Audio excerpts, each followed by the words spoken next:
This is the David Lloyd Tennis School at Intersport.com. In this guide we'll introduce you to the backhand volley.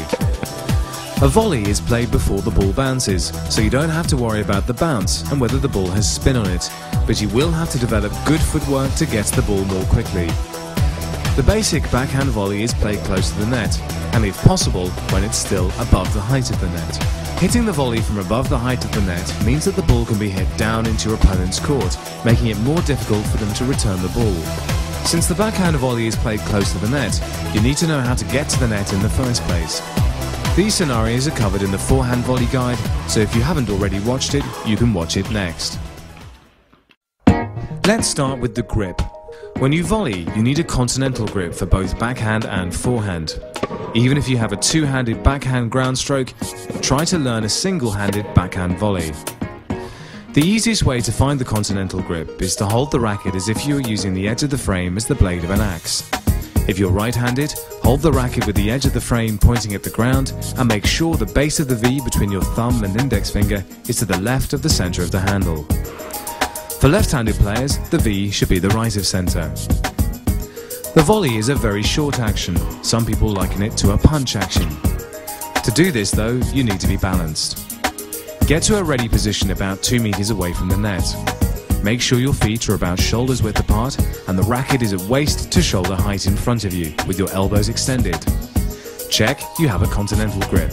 Right, now you're prepared and in place. Let's look at hitting a backhand volley. Turn your shoulders slightly away from the ball and take your racket back to a position that's about level with your shoulder, using your free hand to hold the racket up and keep the racket positioned firm. Move the racket towards the ball and shift your weight forwards and then extend your arm to contact the ball. Keep your wrist firm as the ball makes contact with your racket and move your free arm backwards as a reaction to the racket arm moving forward. Try to keep your racket head above your wrist because this will help keep your wrist in a strong position. Remember that the ball is traveling fast, so you need to meet it in a strong position.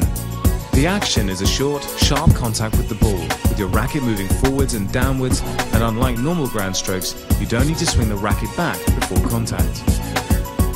If the ball has dropped below the height of the net, you'll need to adjust your position slightly. Bend your knees so you can still keep the racket head up and your wrist in a strong position, and aim to contact the ball to the side and in front of your body, punching the ball down into the court. After contact, your racket head should follow the ball and your front foot should move forwards to rebalance you. Aim to direct the ball away from your opponent, making their return as challenging as possible. You can volley down the line, cross court or back at your opponent's feet. Next, you need to be ready in case your opponent returns the ball, so move back after the volley so that you're about 2 meters from the net again. Move quickly into the basic ready position with your racket head up and in a continental grip again quickly. So that's the backhand volley. Let's recap. The backhand volley is hit close to the net and before the ball bounces. Hold the racket with a continental grip, even if you normally play backhand ground strokes with two hands. As you prepare for the shot, take the racket back to shoulder height with both hands, and as you start the forward action, take your free hand off the racket. Remember that the volley action is short, with very little backswing and a very short follow-through, and punch through the ball with your racket. As you punch through the ball with your racket, move your free hand back in the opposite direction. Make sure your weight moves forward as you contact the ball, and try to hit the ball down into the opponent's court. So having learned how to volley on the backhand side, now watch the practice and drills before having a look at the other variations of the volley in the David Lloyd Tennis School at Intersport.com. Intersports.com, the home of world-class sports coaching online.